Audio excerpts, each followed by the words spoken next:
Hoy, en Líderes y Negocios, tenemos un programa especial. Entrevistamos a Gustavo Grobo Coppátel, presidente del Grupo Los Grobo y conocido como el Rey de la Soja.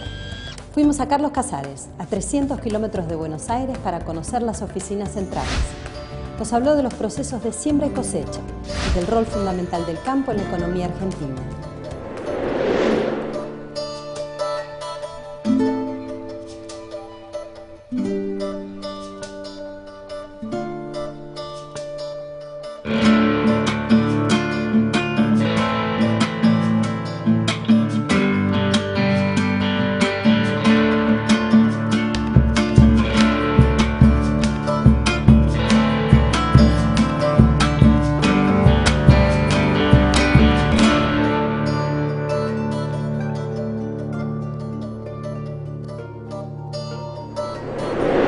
Gustavo Grobo Coppátel, presidente del Grupo Los Grobo, muchas gracias por recibirnos y darnos este reportaje. Bienvenida y es un gusto tenerte acá. Ha sido un placer recorrer 300 kilómetros para visitarlos. Para llegar al centro del mundo. Bueno, es acá Carlos Casares. Por de pronto se ve que han construido ustedes unas oficinas muy modernas, muy tecnológicas, innovadoras, en mitad del campo. Así es. Usted se recibió de ingeniero agrónomo en la Universidad de Buenos Aires. Termina en el 83 y ¿en qué momento decide proponerle a su padre comenzar con el emprendimiento de Los Grobo? Siempre quise estudiar para venir a trabajar con mi padre. Es decir, el campo me gusta desde siempre, no recuerdo cuándo empezó, y estudié ingeniero agrónomo para venir a trabajar con mi padre. Así que era algo como parte del gran pacto, ¿no? Que yo estudiaba agronomía y me volví a trabajar con él. Así que desde ese momento hasta hoy, con distintos niveles de relaciones, trabajamos juntos. ¿Dónde nació? En Carlos Casares. ¿Y su padre qué era lo que hacía? Mi padre era hijo de un contratista que vino de Europa, de origen judío, que llegó en 1910, 1912 a la Argentina, cuando era muy joven, un niño con su padre.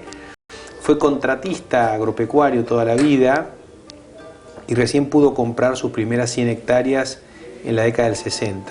En el 83, mi padre y yo fundamos Los Grobo y al año se incorporó Andrea, mi hermana. Así que entre los tres, más algunos otros colaboradores, muchos de ellos están todavía aquí, fundamos Los Grobo en un garage. Le pusimos unos tabiques y eso eran oficinas. Es un garage de un taller. Así que toda la empresa empieza en un garage, ¿no? Porque Microsoft empieza en un garage, nosotros también tenemos nuestro propio garage. Usted ha estado rodeado de mujeres, 3 hermanas. Sí. ¿Ha tenido una madre Iri Yemama, como se dice? Tengo una Iri Yemame y el astrólogo que me hizo la carta astral dice que estoy muy influenciado por la luna, que aparentemente son las mujeres.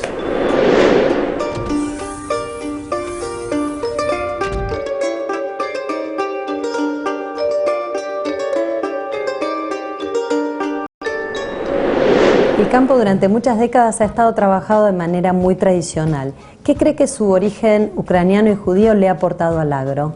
Yo creo que la tecnología y todo ese proceso se relaciona con la inmigración en general, ¿no? O sea, hay grandes gringos, italianos, españoles y también judíos, digamos, que han incorporado tecnología. La colectividad judía fue importante porque, por ejemplo, introdujo el girasol en Argentina. Pero todo lo que es tecnología yo creo que depende más. Yo creo que nosotros, al no ser, digamos, de origen propietarios de tierra, no tenemos la cultura más de la propiedad y de la renta, y tenemos una cultura más vinculada con el comercio y el conocimiento, que eso es una tradición, diría yo, también de la colectividad judía y de mi familia en particular, que nos ha permitido innovar más en los campos, no tanto tecnológico, sino organizacional. Los Grobo trajo un aporte diferencial, que ha sido la disociación entre lo que es la propiedad del campo y el trabajo del campo. ¿En qué consiste ese aporte? Creo yo que la innovación es tratar de diseñar una organización que se adapta a esta nueva economía que se llama economía del conocimiento, que tiene que ver con un nuevo paradigma que hay, ¿no? Donde el conocimiento es de alguna manera lo que nuclea los factores de la producción. Los factores de producción tradicionales han sido la tierra, el capital y el trabajo, y nosotros lo que hacemos es hacer producción sin tener la propiedad de esos factores de la producción. La tierra la arrendamos, el capital nos lo prestan y el trabajo lo tercerizamos. Lo único que hay es el conocimiento, con un conocimiento que se utiliza a través del management, la capacidad de gestión, la capacidad de relacionarse con otros. Entonces, esa adaptación de conceptos de la nueva economía a un sector tradicionalmente primitivo, digamos, como el sector agrícola, ha sido el aporte que hemos hecho, nosotros y otros más.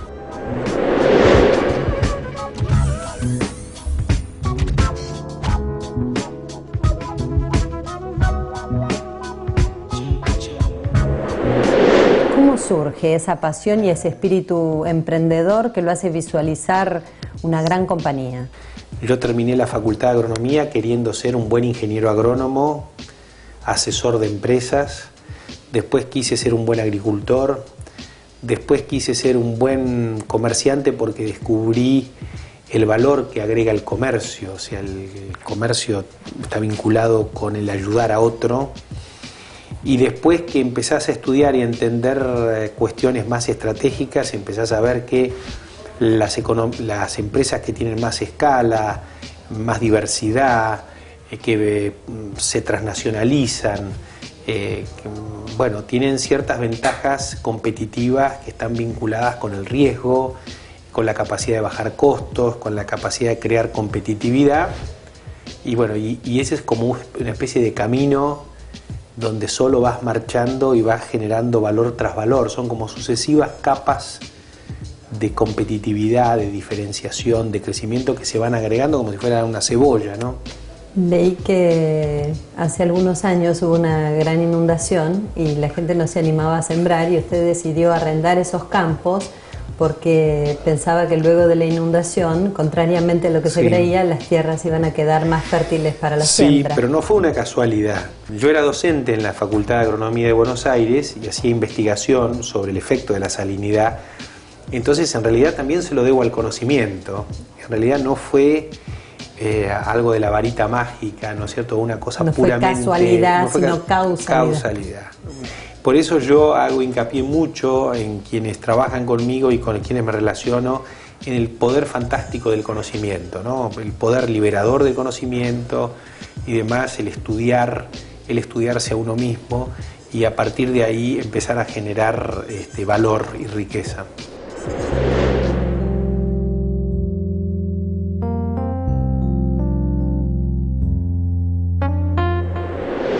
Usted detectó la necesidad de profesionalizar la compañía. Ahora, ¿qué es lo que usted rescata de los valores de una empresa familiar? Yo creo que las empresas familiares, cuando uno funda, es decir, en las etapas fundacionales de la empresa, es muy importante, porque hay una sensación de pertenencia, de permanencia, del trato personalizado, ese carácter que tienen las empresas familiares que son fantásticas.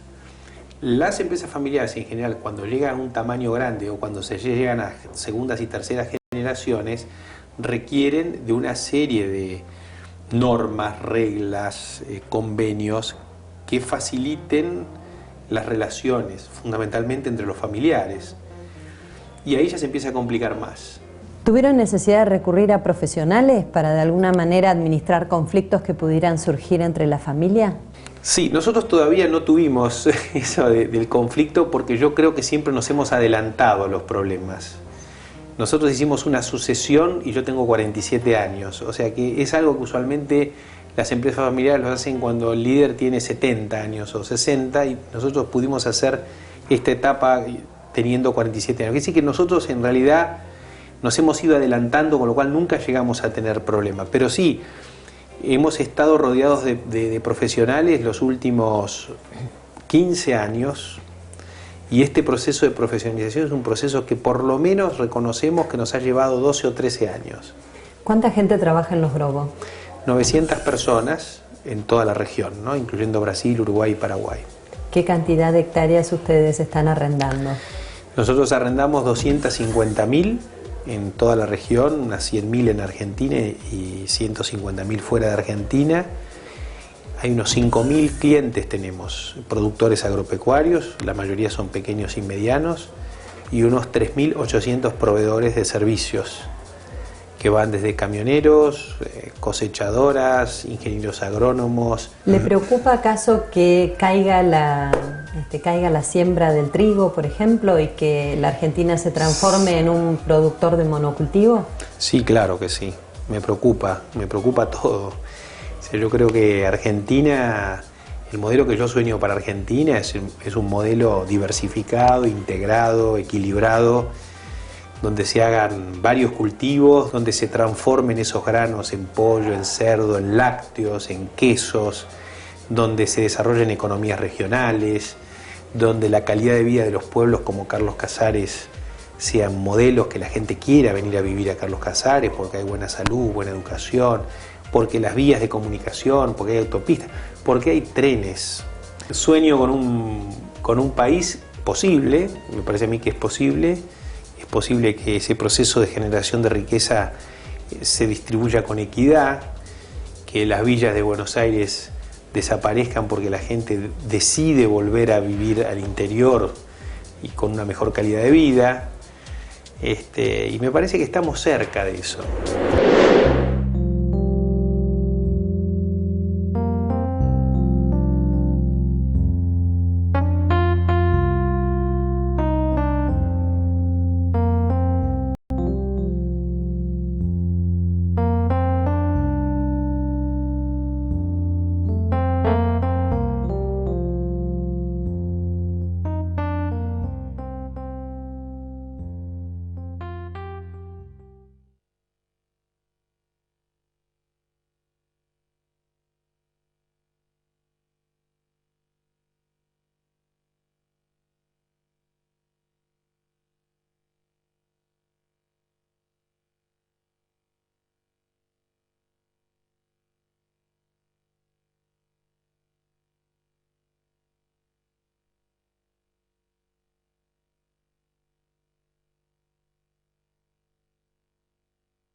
En la segunda parte del reportaje, con Gustavo Grobo Copate, el presidente del Grupo Los Grobo, le preguntamos cómo podría la Argentina transformarse en el granero del mundo para el siglo XXI. Nos contó cómo hizo para crear un imperio de soja y transformarse en un referente para el sector del agro.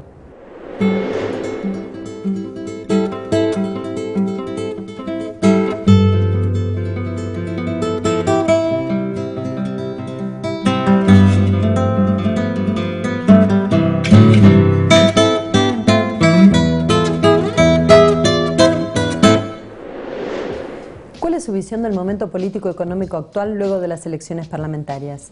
Hay un momento que a mí me parece que puede ser positivo para generar consensos, para abrir el diálogo, para encontrar este camino hacia el desarrollo de que hablaba hoy. Me parece a mí que se están abriendo las posibilidades, ¿no? O sea, hay un escenario político con una oposición fuerte. Hay un escenario político con grupos de interés como empresarios, trabajadores, profesionales que quieren participar. Yo lo veo como algo positivo, ¿no es cierto? Está en nuestra habilidad de poder llegar a entendimientos y a consensos lo antes posible para poner proa, digamos, a un proyecto de desarrollo como el que hoy describía. La política es algo muy serio para dejarla solo en manos de políticos. Eduardo Bussi, líder de la Federación Agraria, hizo un comentario en relación a que los pools de siembra de alguna manera atentan contra la subsistencia de los pequeños agricultores. ¿Cuál es su visión al respecto? No, el pool de siembra, a ver, el pool de siembra para mí es un diseño en red donde son organizaciones que funcionan en red. Por ahí Bussi se refiere más a grupos que reciben dinero del exterior o inversores de afuera que le dan una cierta agresividad mayor que a otros, ¿no es cierto? Pero en general el 70% de la agricultura en Argentina se hace bajo este diseño organizacional. ¿Cómo definiría lo que es pool de siembra? Pool de siembra es una red donde hay especialistas, donde hay una persona que es un contratista que siembra, hay uno que aporta el capital, que es el empresario del pueblo, el peluquero, y hay un ingeniero agrónomo que hace el management, que son jóvenes recién recibidos. Entonces, son como especialistas que aportan distintos factores de la producción y se integran todos en lo que llamamos una pequeña red o un pool de siembra.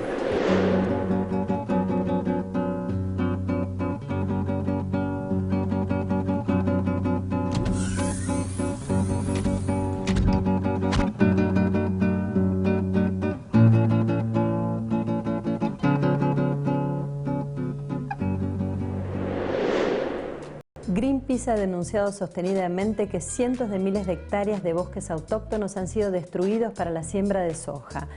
¿Qué cree usted que debería reglamentarse al respecto? Yo creo que hay que reglamentar fuertemente. Hay una ley de bosques acá y faltan algunos ajustes en las reglamentaciones, pero hay que reglamentar para impedir que cualquier área de bosques o cualquier área o ecosistema que tenga altos niveles de servicios ambientales sean utilizados y puedan ser protegidos. En ese sentido hay que hacer un ordenamiento territorial diciendo claramente qué es lo que se puede hacer, qué es lo que no se puede hacer. Acá hay un problema, que es que se ha avanzado sobre determinadas áreas que no debería haberse avanzado por digamos, el oportunismo de los productores y por la falta de Estado. O sea, también son problemas de Estado, ¿no es cierto? Porque el Estado no pudo detener ese proceso. ¿Qué piensa usted del uso de la soja para los biocombustibles? Bueno, la soja, el 80% de la soja es proteína y un 20% es aceite. Hasta hace algunos años era como un subproducto no querido, no sabíamos qué hacer con el aceite de soja. Ahora descubrimos que con el aceite de soja se puede hacer biodiesel y que el uso de este tipo de combustibles disminuye los efectos, digamos, las emanaciones de gases y el efecto invernadero. En ese sentido es positivo. Hay que tener cuidado si realmente digamos, esto compite contra la alimentación humana, impacta sobre los precios y demás, porque puede haber desequilibrios. ¿Qué cree que necesita la Argentina para volver a convertirse en el granero del mundo? Primero que me gustaría que Argentina no sea el granero del mundo, ¿no? Sea el supermercado del mundo. Creo que el granero del mundo es algo que funcionó bien a fines del siglo XIX, pero hoy el desafío es ir por más, ¿no? Agregarle valor, darle valor agregado claro, el jamón de Parma, el prosciutto de Parma, en Italia se hace con soja argentina. Nosotros tenemos que hacer el jamón de venado tuerto, o el chorizo seco de no sé dónde. Sí, no solo proveer los insumos, sino darles tenemos que generar más valor agregado porque eso genera más mano de obra en general, más agregación de valor, más desarrollo en el interior. O sea que me gustaría que Argentina sea vista como el supermercado. ¿Qué hace falta? Mirá, hay un montón de tareas, algunas son públicas, otras son privadas. Del sector público hay que hacer una inversión fuerte en infraestructura, en servicios, facilitar, el Estado facilitador, facilitar las inversiones del sector privado. Un Estado que redistribuya con equidad para que el proceso sea de todos y no de algunos. Para eso se necesita un Estado eficiente. Es un Estado que nosotros hoy no tenemos, que lo tenemos que construir. Un Estado escandinavo, digamos, ¿no? en términos de eficiencia. El sector privado debe reinvertir sus utilidades para la creación de este tipo de emprendimientos. Yo creo mucho en la fuerza de los emprendedores y del empresario y del sector privado para hacer este proceso de inversión. Realmente creo que el Estado no está preparado y lo hace mal. Creo que sí, el Estado fuerte que queremos tiene que generar servicios para dar igualdad de oportunidades y para generar equidad, inclusión y demás, pero no tiene que meterse a hacer las cosas que los privados puedan hacer bien, porque podemos cometer errores que se ha cometido históricamente no solo en el país, sino en el resto del mundo.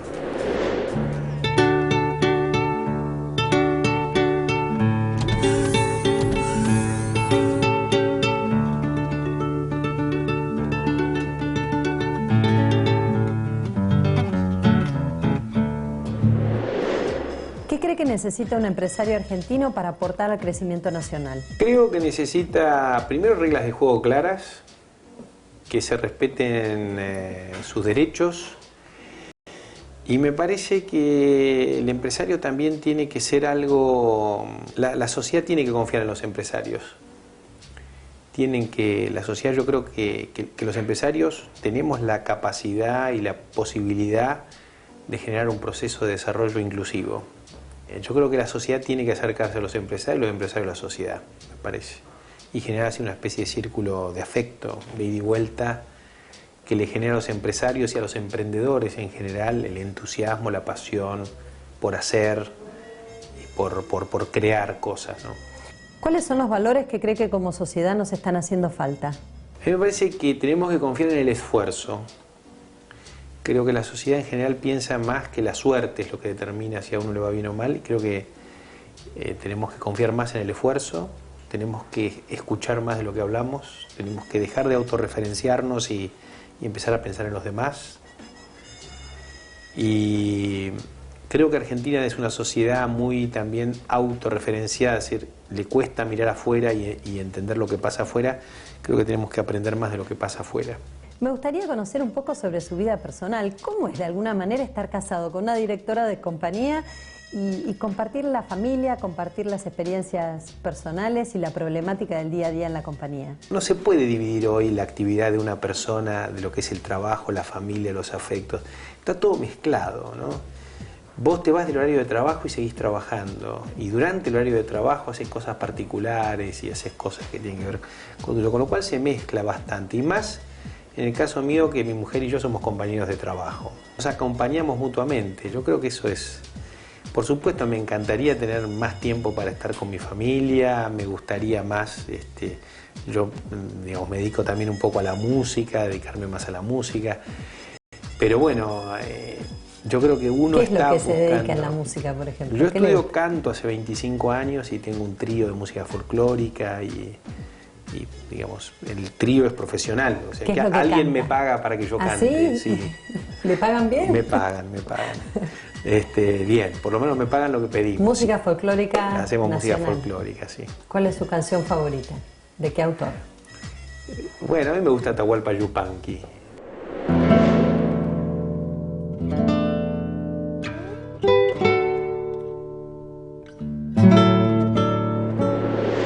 ¿Usted tiene idea de tomarse un año sabático con su esposa, es cierto? La vida hay que dividirla en dos partes, si se puede. Yo creo que voy a poder hacerlo y de tratar de decir que no es que la vida y mi actividad me empuja y me hace caminar, sino que yo tomo un año para poder decidir libremente qué es lo que quiero hacer. A lo mejor decido volver a seguir haciendo lo mismo, pero a lo mejor otra cosa, así que me falta para eso 3 años. He leído que usted tiene un blog en su página de internet. Tengo un blog. ¿Contesta los mails? Contesto todos los mails. ¿Es una persona los contesto yo personalmente, además.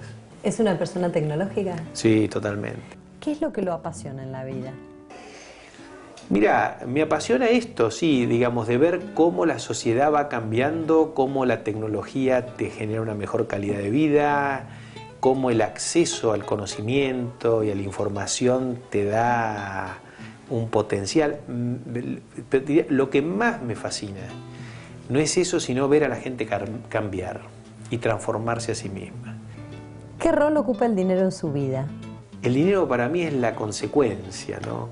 O sea, si vos haces las cosas bien, bueno, el dinero llega. Y después el problema es cómo invertirlo, cómo gastarlo, cómo... O sea, no soy una persona que... No tengo demasiada idea de lo que tengo. O sea, no puedo decir que no me importe, porque en realidad el dinero te permite hacer cosas. Por ejemplo, a mí me gusta viajar, me gusta estudiar. Y eso, el dinero permite hacer eso. Pero no es que yo requiera un dinero para acumular o para... Sino que me parece importante para vivir, ¿no? O sea, no... ¿Cuál es el próximo viaje que tiene en mente? Galápagos. Me voy a las Galápagos. ¿Con toda la familia? Con toda la familia vamos a hacer una investigación siguiendo a Darwin. Siempre rodeado de conocimiento. Sí. Gustavo Grobo Copatel, muchísimas gracias por este reportaje. No, gracias a vos, un gusto.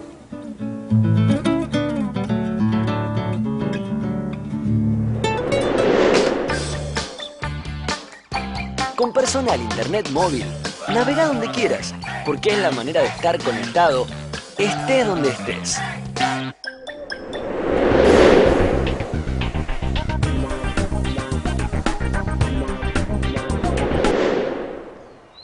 El medio ambiente, la salud, la seguridad vial, la educación. Formando hoy principios para el mañana. Fundación Renault Argentina.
Con Personal Internet Móvil, navega donde quieras, porque es la manera de estar conectado, estés donde estés.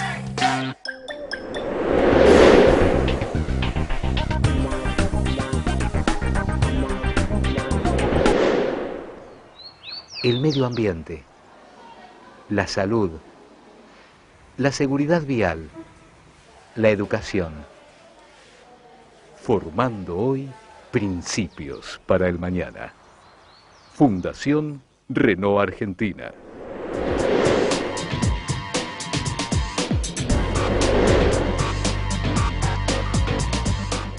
Hoy, en Líderes y Negocios, tenemos un programa especial. Entrevistamos a Gustavo Grobo Copatel, presidente de Grupo Los Grobo y conocido como el Rey de la Soja. Fuimos a Carlos Casares, a 300 kilómetros de Buenos Aires, para conocer las oficinas centrales.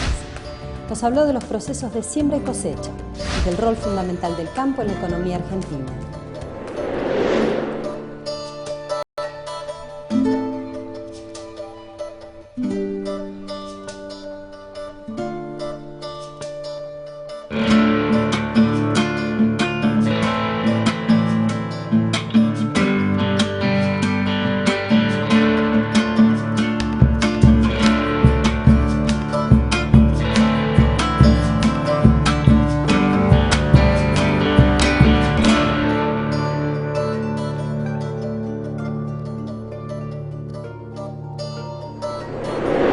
Gustavo Grobo Copatel, presidente de Grupo Los Grobo, muchas gracias por recibirnos y darnos este reportaje. Bienvenida y es un gusto tenerte acá. Ha sido un placer recorrer 300 kilómetros para visitarlos. Para llegar al centro del mundo. Bueno, es acá Carlos Casares. Por de pronto se ve que han construido ustedes unas oficinas muy modernas, muy tecnológicas, innovadoras, en mitad del campo. Así es. Usted se recibió de ingeniero agrónomo en la Universidad de Buenos Aires. Termina en el 83 y ¿en qué momento decide proponerle a su padre comenzar con el emprendimiento de Los Grobo? Siempre quise estudiar para venir a trabajar con mi padre. Es decir, el campo me gusta desde siempre, no recuerdo cuándo empezó, y estudié ingeniero agrónomo para venir a trabajar con mi padre. Así que era algo como parte del gran pacto, ¿no? Que yo estudiaba agronomía y me volví a trabajar con él. Así que desde ese momento hasta hoy, con distintos niveles de relaciones, trabajamos juntos. ¿Dónde nació? En Carlos Casares. ¿Y su padre qué era lo que hacía? Mi padre era hijo de un contratista que vino de Europa, de origen judío, que llegó en 1910, 1912 a la Argentina, cuando era muy joven, niño con su padre. Fue contratista agropecuario toda la vida y recién pudo comprar sus primeras 100 hectáreas en la década del 60. En el 83, mi padre y yo fundamos Los Grobo y al año se incorporó Andrea, mi hermana. Así que entre los tres, más algunos otros colaboradores, muchos de ellos están todavía aquí, fundamos Los Grobo en un garage. Le pusimos unos tabiques y eso eran oficinas. Es un garage de un taller. Así que toda la empresa empieza en un garage, ¿no? Porque Microsoft empieza en un garage, nosotros también tenemos nuestro propio garage. Usted ha estado rodeado de mujeres, 3 hermanas. Sí. ¿Ha tenido una madre Iri Yemama, como se dice? Tengo una Iri Yemame y el astrólogo que me hizo la carta astral dice que estoy muy influenciado por la luna, que aparentemente son las mujeres.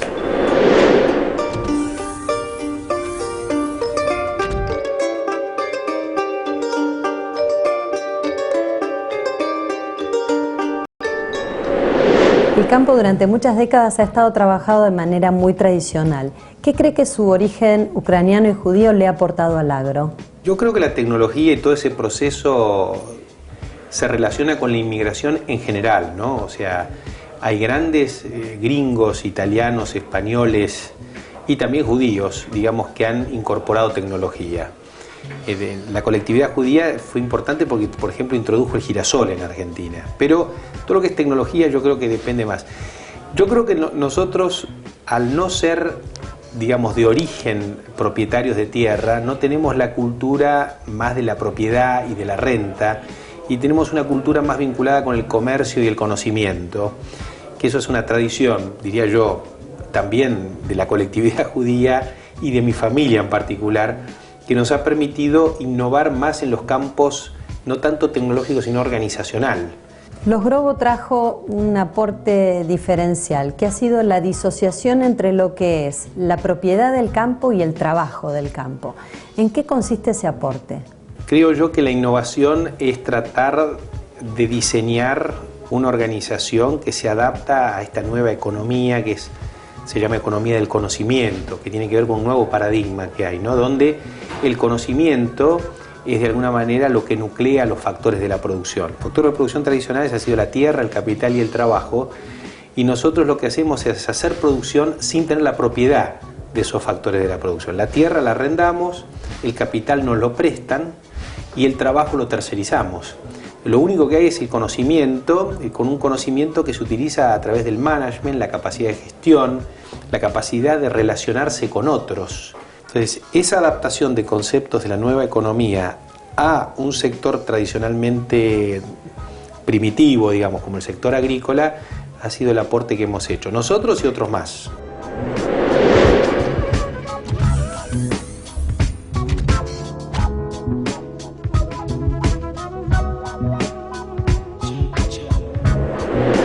¿Cómo surge esa pasión y ese espíritu emprendedor que lo hace visualizar una gran compañía? Yo terminé la Facultad de Agronomía queriendo ser un buen ingeniero agrónomo, asesor de empresas, después quise ser un buen agricultor, después quise ser un buen comerciante porque descubrí el valor que agrega el comercio, o sea, el comercio está vinculado con el ayudar a otro. Y después que empezás a estudiar y a entender cuestiones más estratégicas, empezás a ver que las empresas que tienen más escala, más diversidad, que se transnacionalizan, bueno, tienen ciertas ventajas competitivas que están vinculadas con el riesgo, con la capacidad de bajar costos, con la capacidad de crear competitividad. Y bueno, y ese es como una especie de camino donde solo vas marchando y vas generando valor tras valor. Son como sucesivas capas de competitividad, de diferenciación, de crecimiento que se van agregando como si fuera una cebolla, ¿no? Leí que hace algunos años hubo una gran inundación y la gente no se animaba a sembrar y usted decidió arrendar esos campos porque pensaba que luego de la inundación, contrariamente a lo que se creía, las tierras iban a quedar más fértiles para la siembra. Sí, pero no fue una casualidad. Yo era docente en la Facultad de Agronomía de Buenos Aires y hacía investigación sobre el efecto de la salinidad. Entonces, en realidad también se lo debo al conocimiento. En realidad no fue algo de la varita mágica, ¿no es cierto? Una cosa no puramente... Fue casualidad, no fue sino causalidad. Por eso yo hago hincapié mucho en quienes trabajan conmigo y con quienes me relaciono en el poder fantástico del conocimiento, ¿no? El poder liberador del conocimiento y demás, el estudiarse a uno mismo y a partir de ahí empezar a generar valor y riqueza.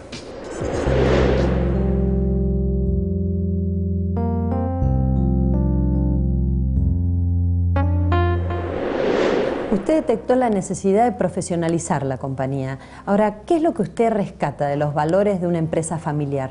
Yo creo que las empresas familiares, cuando uno funda, es decir, en las etapas fundacionales de la empresa, es muy importante, porque hay una sensación de pertenencia, de permanencia, del trato personalizado, ese carácter que tienen las empresas familiares que son fantásticas. Las empresas familiares en general, cuando llegan a un tamaño grande o cuando se llegan a segundas y terceras generaciones, requieren de una serie de normas, reglas, convenios que faciliten las relaciones, fundamentalmente entre los familiares. Y ahí ya se empieza a complicar más. ¿Tuvieron necesidad de recurrir a profesionales para de alguna manera administrar conflictos que pudieran surgir entre la familia? Sí, nosotros todavía no tuvimos eso del conflicto porque yo creo que siempre nos hemos adelantado a los problemas.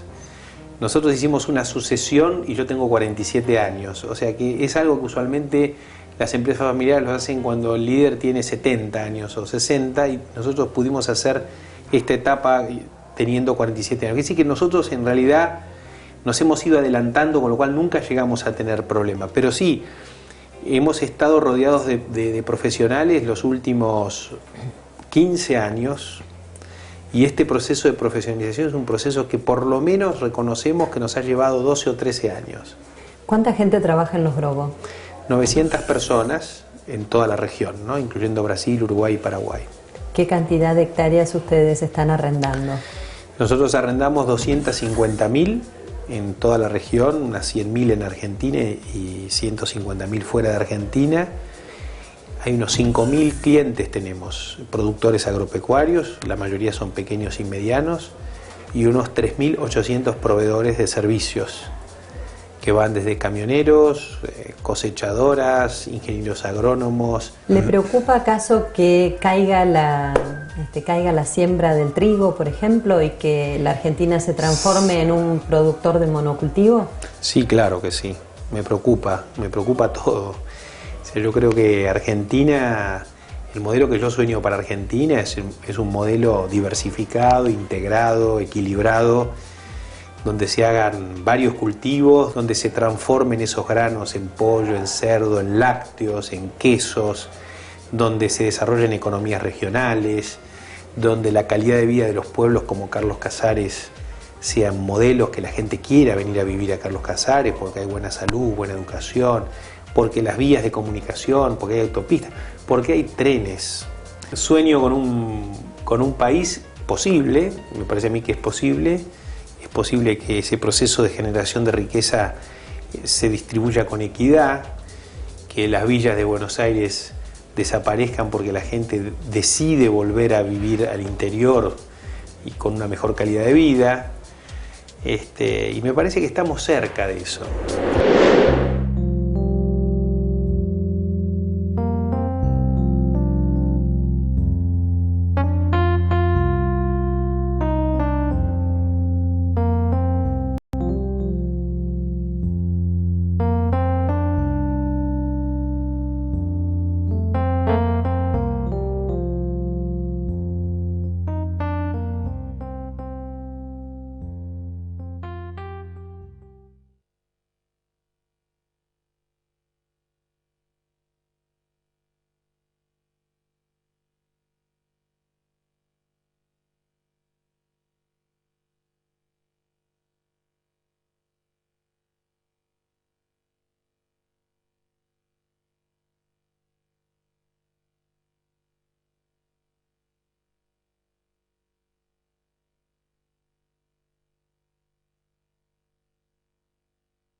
En la segunda parte del reportaje, con Gustavo Grobo Copatel, presidente del Grupo Los Grobo, le preguntamos cómo podría la Argentina transformarse en el granero del mundo para el siglo XXI.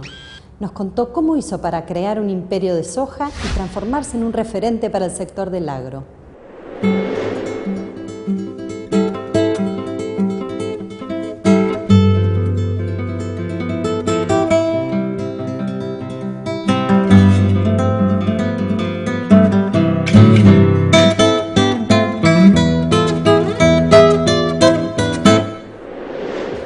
¿Cuál es su visión del momento político-económico actual luego de las elecciones parlamentarias? Hay un momento que a mí me parece que puede ser positivo para generar consensos, para abrir el diálogo, para encontrar este camino hacia el desarrollo de que hablaba hoy.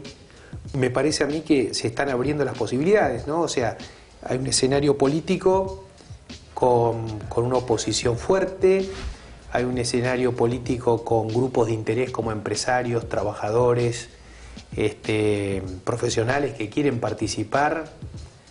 Yo lo veo como algo positivo, ¿no es cierto? Está en nuestra habilidad de poder llegar a entendimientos y a consensos lo antes posible para poner prueba, digamos, a un proyecto de desarrollo como el que hoy describía.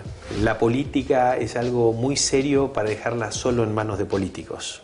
Eduardo Bussi, líder de la Federación Agraria, hizo un comentario en relación a que los pools de siembra de alguna manera atentan contra la subsistencia de los pequeños agricultores. ¿Cuál es su visión al respecto? No, el pool de siembra, a ver, el pool de siembra para mí es un diseño en red donde son organizaciones que funcionan en red. Por ahí Bussi se refiere más a grupos que reciben dinero del exterior o inversores de afuera que le dan una cierta agresividad mayor que a otros, ¿no es cierto? Pero en general el 70% de la agricultura en Argentina se hace bajo este diseño organizacional. ¿Cómo definiría lo que es pool de siembra? Pool de siembra es una red donde hay especialistas, donde hay una persona que es un contratista que siembra, hay uno que aporta el capital, que es el empresario del pueblo, el peluquero y hay un ingeniero agrónomo que hace el management, que son jóvenes recién recibidos. Entonces son como especialistas que aportan distintos factores de la producción y se integran todos en lo que llamamos una pequeña red o un pool de siembra.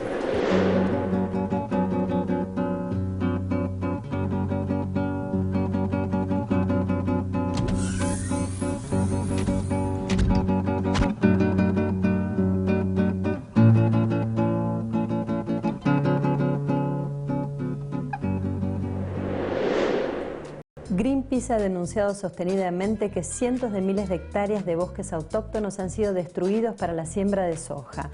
¿Qué cree usted que debería reglamentarse al respecto? Yo creo que hay que reglamentar fuertemente. Hay una ley de bosques acá y faltan algunos ajustes en las reglamentaciones, pero hay que reglamentar para impedir que cualquier área de bosques o cualquier área o ecosistema que tenga altos niveles de servicios ambientales sean utilizados y puedan ser protegidos. En ese sentido hay que hacer un ordenamiento territorial diciendo claramente qué es lo que se puede hacer, qué es lo que no se puede hacer.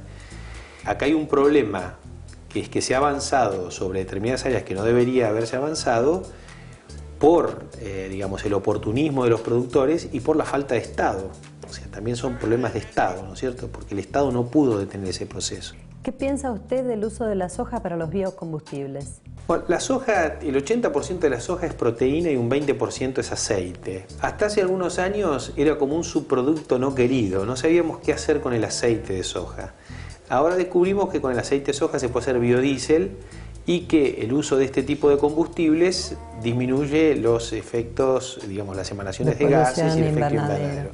En ese sentido es positivo. Hay que tener cuidado si realmente digamos, esto compite contra la alimentación humana, impacta sobre los precios y demás, porque puede haber desequilibrios. ¿Qué cree que necesita la Argentina para volver a convertirse en el granero del mundo?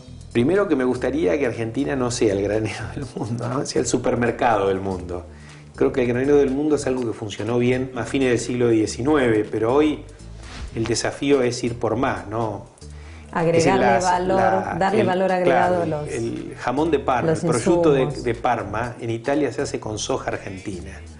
Nosotros tenemos que hacer el jamón de venado tuerto, o el chorizo seco de no sé dónde. Sí, no solo o el proveer queso, los insumos, sino darles tenemos que valor generar más agregado. valor agregado porque eso genera más mano de obra en general, más agregación de valor, más desarrollo en el interior. O sea que me gustaría que Argentina sea vista como el supermercado. ¿Qué hace falta? Mirá, hay un montón de tareas, algunas son públicas, otras son privadas. Del sector público hay que hacer una inversión fuerte en infraestructura, en servicios, facilitar, el Estado facilitador, facilitar las inversiones del sector privado. Un Estado que redistribuya con equidad para que el proceso sea de todos y no de algunos. Para eso se necesita un Estado eficiente. Es un Estado que nosotros hoy no tenemos, que lo tenemos que construir. Un Estado escandinavo, digamos, ¿no? en términos de eficiencia.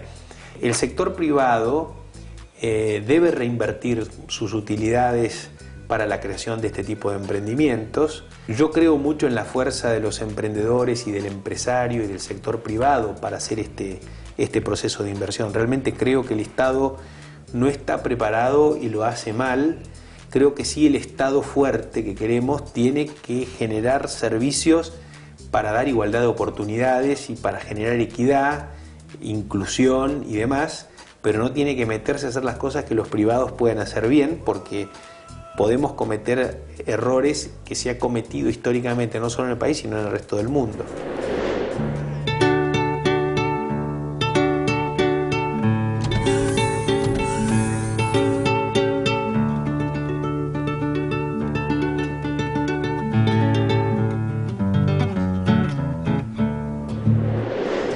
¿Qué cree que necesita un empresario argentino para aportar al crecimiento nacional? Creo que necesita primero reglas de juego claras, que se respeten sus derechos, y me parece que el empresario también tiene que ser algo, la sociedad tiene que confiar en los empresarios. La sociedad, yo creo que los empresarios tenemos la capacidad y la posibilidad de generar un proceso de desarrollo inclusivo. Yo creo que la sociedad tiene que acercarse a los empresarios a la sociedad, me parece. y generar así una especie de círculo de afecto, de ida y vuelta, que le genera a los empresarios y a los emprendedores en general el entusiasmo, la pasión por hacer, por crear cosas, ¿no? ¿Cuáles son los valores que cree que como sociedad nos están haciendo falta? A mí me parece que tenemos que confiar en el esfuerzo. Creo que la sociedad en general piensa más que la suerte es lo que determina si a uno le va bien o mal. Creo que tenemos que confiar más en el esfuerzo, tenemos que escuchar más de lo que hablamos, tenemos que dejar de autorreferenciarnos y empezar a pensar en los demás. Y creo que Argentina es una sociedad muy también autorreferenciada, es decir, le cuesta mirar afuera y entender lo que pasa afuera. Creo que tenemos que aprender más de lo que pasa afuera. Me gustaría conocer un poco sobre su vida personal. ¿Cómo es de alguna manera estar casado con una directora de compañía y compartir la familia, compartir las experiencias personales y la problemática del día a día en la compañía? No se puede dividir hoy la actividad de una persona de lo que es el trabajo, la familia, los afectos. Está todo mezclado, ¿no? Vos te vas del horario de trabajo y seguís trabajando. Y durante el horario de trabajo haces cosas particulares y haces cosas que tienen que ver con lo cual se mezcla bastante. Y más en el caso mío, que mi mujer y yo somos compañeros de trabajo. Nos acompañamos mutuamente. Yo creo que eso es... Por supuesto, me encantaría tener más tiempo para estar con mi familia, me gustaría más... yo, digamos, me dedico también un poco a la música, dedicarme más a la música. Pero bueno, yo creo que uno está buscando... ¿Qué es lo que se dedica en la música, por ejemplo? Yo estudio canto hace 25 años y tengo un trío de música folclórica y digamos, el trío es profesional, o sea, que alguien me paga para que yo cante. ¿Sí? Sí. ¿Le pagan bien? Me pagan. Bien, por lo menos me pagan lo que pedimos. ¿Música folclórica Hacemos nacional? Música folclórica, sí. ¿Cuál es su canción favorita? ¿De qué autor? Bueno, a mí me gusta Atahualpa Yupanqui.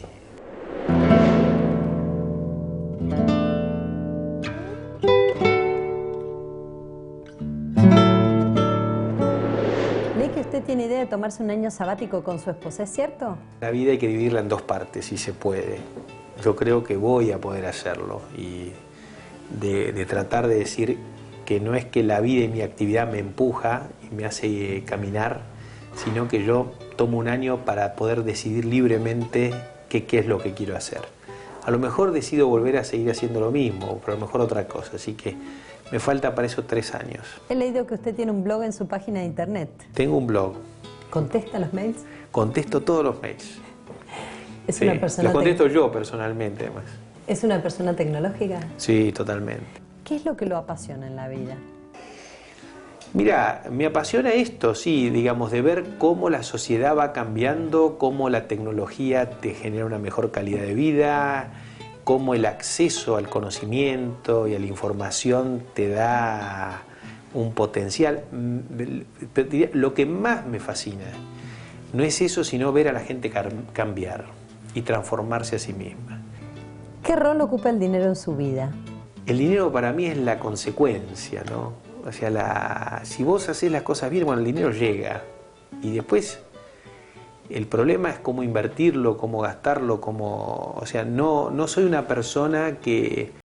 No tengo demasiada idea de lo que tengo. O sea, no puedo decir que no me importe, porque en realidad el dinero te permite hacer cosas. Por ejemplo, a mí me gusta viajar, me gusta estudiar.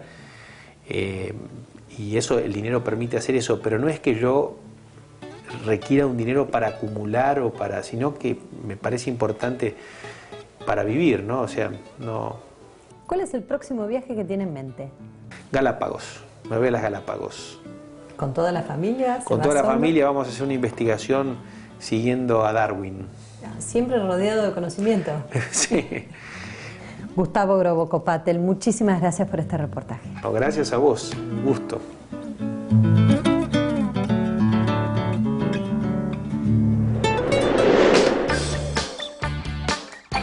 Con Personal Internet Móvil, navega donde quieras, porque es la manera de estar conectado, estés donde estés.